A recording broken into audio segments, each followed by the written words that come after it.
fraud is the State Department's reasoning for taking a closer look at these birth documents. More on that in a second, but immigration lawyers, this came to light because they started reporting a big increase, a large spike in the number of clients that were coming to them saying that their U.S. passports had been called into question, despite having a U.S. birth certificate and despite being classified as a U.S. citizen their whole lives.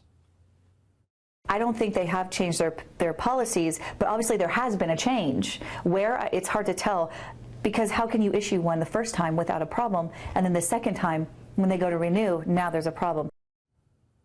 It's also hard to tell because the numbers are tough to gauge. The State Department doesn't release stats when it comes to passport fraud investigations for security reasons. So there are some reports of people being stuck in Mexico, their passports allegedly revoked when trying to re-enter the U.S., or even some cases of people being detained at immigration detention centers. However, the U.S. State Department pushing back on many of these reports, saying fraudulent birth documents were once prevalent. In a statement, Heather Nauert, a spokesperson for the State Department, says this is an irresponsible attempt to create division and stoke fear among American citizens while attempting to inflame tensions over immigration.